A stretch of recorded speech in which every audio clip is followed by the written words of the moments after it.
नमस्कार, आप सभी का स्वागत है एनडीटीवी इंडिया पर और मैं हूं आपके साथ शुभेंदु सिंह। संसद की सुरक्षा में सेंध के मामले में लगातार दिल्ली पुलिस की स्पेशल सेल की जांच जारी है और इस मामले में मास्टरमाइंड ललित झा समेत 6 आरोपियों को गिरफ्तार किया गया है। ये सभी 6 आरोपी अभी पुलिस की रिमांड पर हैं और सबसे पहले 14 दिसंबर को मनोरंजन, नीलम, सागर और अमोल को और 15 को मास्टरमाइंड ललित झा और 16 को महेश कुमावत को 7 दिन की रिमांड पर भेजा गया। रिमांड पर लिए जाने के बाद आरोपियों से लगातार पूछताछ की जा रही है और इन्होंने साजिश की पूरी कहानी के बारे में पुलिस को कई जानकारियां भी दी हैं। इस दौरान कल देर रात पुलिस सभी 6 आरोपियों को उनके शहर ले गई और आरोपियों ने पूछताछ में पुलिस को बताया है कि साजिश के पीछे मकसद था बड़ा संदेश देना, मांगे मनवाने को, सांसदों को डराना भी मकसद था। आरोपी 7 स्मोक केन लेकर के संसद के भीतर दाखिल हुए थे। लोकसभा में कूदे आरोपियों में से पर्चियां बरामद हुई और बरामद पर्चियों में स्विस बैंक, मणिपुर मुद्दा, जय हिंद लिखा हुआ था। जलाए गए आरोपियों के मोबाइल के अवशेष बरामद हुए हैं और उसकी एफएसएल जांच भी की जा रही है। ललित झा ने माना है और साथ ही वही साजिश का मास्टरमाइंड है। सोशल मीडिया के जरिए ये सभी आरोपी आपस में जुड़े थे और सुरक्षित चैट के लिए सिग्नल ऐप पर बात किया करते थे ये आरोपी। वहीं साजिश के लिए आरोपियों ने संसद के कई पुराने वीडियो भी देखे, जिस आधार पर इस पूरी घटना को उन्होंने अंजाम दिया।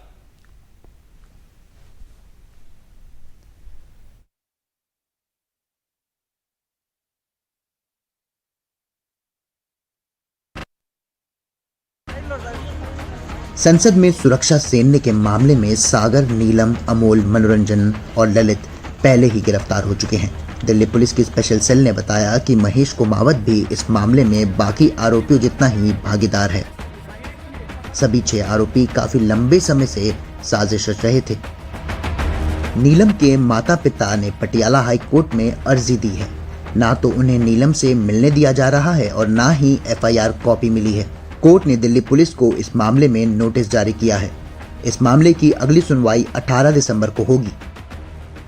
जब हम स्पेशल सेल पहुंचे तो उन्होंने केवल बातों को घुमाने के सिवा कुछ नहीं किया।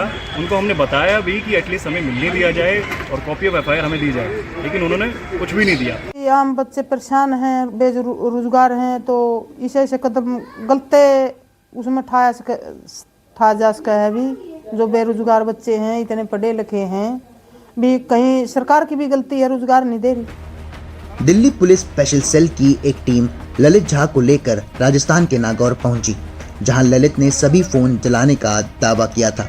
पुलिस को फोनों के अवशेष मिले, जिन्हें एएफएसएल टीम को जांच के लिए दिया गया है। इस संबंध में कुछ भी जानकारी घर में कभी चर्चा नहीं हुआ? कुछ टेंशन नहीं हुआ, सबसे प्रेम जुड़ता है, हरदम उन्हें है मम्मी कैसा हुआ, मम्मी कैसा रहेंगे। और आप लोगों को पूरा भरोसा है कि वो आरोपी नहीं है? ना, बिल्कुल नहीं है। नहीं है, हमारा बेटा गंदा नहीं है। से पूछ लीजिए चाहे। हमारा सोना है, हमारा हाथ से छूट गया। बहुत बढ़िया लड़का है। बड़ा बाजार थाना कलकत्ता में भोजन कर रहे थे। पुलिस कहने के लिए आया कि बच्चा बहुत बीमार है, इसको खून का दरकार है। ललित झा अपना खून निकाल करके बच्चे को दिलाया। बीए पास था, बहुत बढ़िया लड़का था, उसको इनाम मिला था मिथिलांचल परिषद से। महेश के इंस्टाग्राम को डिकोड करने के बाद पता चला कि ललित और महेश दोनों ही इंस्टाग्राम पर क्रांति के नाम पर युवाओं को उकसा रहे थे। दरअसल इनका प्लान एक बड़ा संदेश देना था, जिसके लिए इन्होंने संसद की सुरक्षा में सेंध लगाने का प्लान बनाया। पुलिस अब हर पहलू की जांच कर रही है। अब पुलिस इस पूरे मामले में आगे छानबीन शुरू कर चुकी है। लगातार ये देखा जा रहा है कि पुलिस ने कुछ टीमें गठित की है और वो अलग अलग राज्यों में भेज रही है, क्योंकि सारे आरोपी अलग अलग राज्यों से आते हैं। अब महेश राजस्थान से है और साथ ही राजस्थान पहले ही पुलिस पहुंच चुकी है, क्योंकि नागौर में जो फ़ोन्स को जलाया गया था ललित द्वारा, वो उनके अवशेष अब मिल चुके हैं। तो एफएसएल टीम वो उसकी जाँच करेगी और कुछ सबूत जुटाने की कोशिश करेगी। शुभांग सिंह ठाकुर, एनडीटीवी, दिल्ली। और इस बीच संसद सुरक्षा चूक मामले में आरोपी नीलम के परिजनों ने कोर्ट में अर्जी दाखिल की है, जिसमें नीलम से मिलने और एफआईआर कॉपी की मांग की गई है। अर्जी पर कार्रवाई करते हुए कल पटियाला हाउस कोर्ट ने दिल्ली पुलिस को एक नोटिस जारी किया है। अब इस मामले में कल यानी कि 18 दिसंबर को इसमें सुनवाई होनी है। नीलम 13 दिसंबर को संसद भवन के बाहर स्मोक कैन लेकर नारेबाजी कर रही थी। फिलहाल नीलम 20 दिसंबर तक पुलिस रिमांड पर है। वो हरियाणा के जींद की रहने वाली है और पिछले दिनों वो हिसार में रहती थी।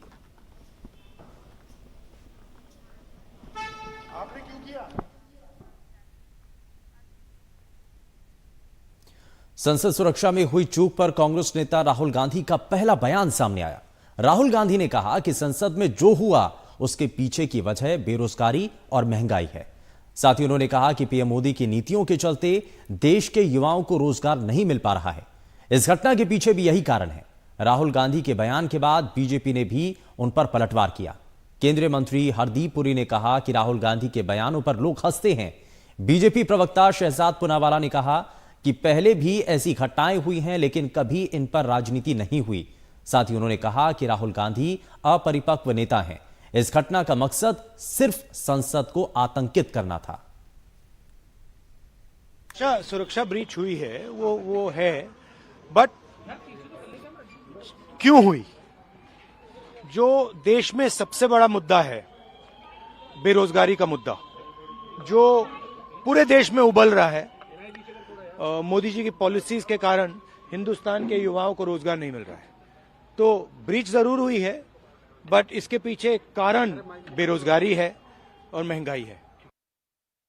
वो एक ऐसे युवा नेता है जो कई चीजें कह जाते हैं, समझे ना। वो पार्लियामेंट में उनकी पार्टी के साथ जुड़े हुए कुछ लोग, उनकी विचारधारा के साथ जुड़े हुए कुछ लोगों ने वो छलांग मारी है और वो कहते हैं इसका कारण अनएम्प्लॉयमेंट है। अब ऐसे किसका कारण क्या होता है इसमें मैं क्या करूं? अब वो टिप्पणी देते हैं, लोग हंसते हैं, अब क्या करें।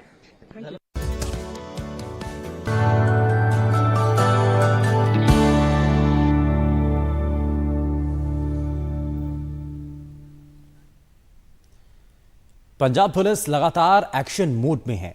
कल पंजाब में 2 एनकाउंटर हुए और पहला एनकाउंटर मोहाली में हुआ, जहां चेकपोस्ट से भाग रहे 2 बदमाशों पर पुलिस को फायरिंग करनी पड़ी। दोनों आरोपी गंभीर रूप से घायल हो गए हैं। दोनों पर रंगदारी और लूट के कई मामले दर्ज हैं। मोहाली के बाद पटियाला में भी एक एनकाउंटर हुआ। पटियाला में एनकाउंटर के दौरान गैंगस्टर मलकीत चट्टा के पैर में गोली लगी। वो 6 मर्डर केस में वांटेड है। पुलिस को देखकर चट्टा ने भागने की कोशिश की और फायरिंग भी की, जिसके बाद पुलिस ने जवाबी कार्रवाई की। उसके पास एक कंट्री मेड पिस्टल और कई कारतूस बरामद हुए हैं।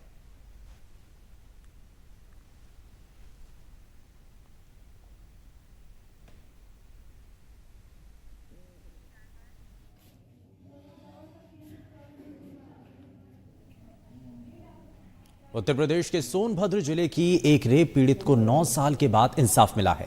उससे बलात्कार के दोषी स्थानीय बीजेपी विधायक को अदालत ने 25 साल की सजा सुनाई है। साल 2014 में राम दुलारे गोंड प्रधान पति था। इलाके में दबंगई उसकी आदत में शुमार थी। एक नाबालिग लड़की के साथ रेप किया तो परेशान परिवार ने मामला दर्ज करा न्याय मांगना शुरू कर दिया। न्याय की मांग विधायक को नागवार गुजरी तो दबंग विधायक ने पीड़िता के परिवार के साथ मारपीट की, गांव से बाहर निकाल देने की धमकी दी और फर्जी मुकदमे में फंसाने की कोशिश भी की। इतना दुर्घटना होने की बाद क्या किया कि हम लोग के ऊपर केस कर दिया SC/ST में। SC/ST में फिर हम लोग के बाद ये कर दिया केस होने के बाद हम लोग पूरी तरह बर्बाद हो गए। झूठे मामला में फंसाया गया था, फंसाया रहा था, खाली फंसाया जाता था। उस समय जब उसके परिवार के लोग थाने में FIR कराने गए तो FIR नहीं हुआ, बल्कि वो उनके घर गया और मारपीट किया उनके साथ। तो इसके बाद हम लोग भी बाद में गए थाने में मुकदमा लिखवाने के लिए। बाद में मुकदमा लिखा गया, जांच भी हुई, FIR चार्जशीट भी लगा उसका। लेकिन इसके बाद उस परिवार के ऊपर 2 बार SC/ST का मुकदमा लिखवाया, मारपीट फर्जी करके, मारा पीटा भी उल्टा उनको, मुकदमा भी उनके ऊपर ही लिखवा दिया। अस्मिता और सम्मान की ये लड़ाई 9 साल तक चली। अदालत में 300 बार तारीखें पड़ी, धमकियां मिली, प्रलोभन दिया गया, दुत्कार मिली, समाज ने खरी खोटी सुनाई, लेकिन न्याय की आस में परिवार आगे बढ़ता गया। रोजमर्रा की जरूरतों के लिए पीड़िता का परिवार मिट्टी के बर्तन बनाकर बाजार में बेचता था, लेकिन कोर्ट कचहरी का खर्चा कैसे झेले? नतीजा ये हुआ कि पहले उधार लेकर काम चलाया, लेकिन जब वो भी मिलना बंद हुआ तो अपनी पुश्तैनी 1.5 बीघा ज़मीन में से 1 बीघा ज़मीन बेच दी। आज न्याय मिला तो परिवार ने चैन की सांस ली और फैसले पर खुशी का इजहार किया। आज न्याय मिला, हम लोग को बहुत खुश लग रहा है। बहुत से कड़ी उसको सजा मिलना चाहिए अभी। पीड़िता के वकील विकास शाक्य भी लंबी लड़ाई जीतकर खुश हैं। उनका कहना है कि विधायक ने साल भर तक पीड़िता के साथ दुष्कर्म किया। जब पीड़िता और उसका परिवार न्याय हासिल करने के लिए अडिग रहा तो आरोपी ने पीड़िता के ससुराल जाकर धमकियां भी दी। इसके बाद विवेचना के दरमियान भी रामदुलार गौड़ द्वारा बहुत टॉर्चर किया गया, लेकिन ये पीड़िता अडिग रही और उसके घर वाले साहस करके लड़े। किस तरह की धमकी दी गई? जान से मार देने की, गांव से भगा देने की, घर उजाड़ देने की। उस पर कोर्ट ने सुनवाई किया, कोर्ट ने सजा सुनाया है और हमारा इतना ही कहना है कि कानून सबके लिए बराबर है, वो चाहे कोई विधायक हो चाहे कोई सांसद। फिलहाल विधायक राम दुलारे सलाखों के पीछे है। बीजेपी ने पहली बार दुद्धी विधानसभा सीट जीती थी, लेकिन अब राम दुलारे गोंड की सदस्यता खत्म होनी तय है। सरकार के बहुमत में इसका कोई असर नहीं पड़ेगा, लेकिन सरकार की छवि पर विधायक की वजह से दाग तो लग ही गया है। सोनभद्र से प्रभात और लखनऊ से रणवीर की रिपोर्ट, NDTV इंडिया।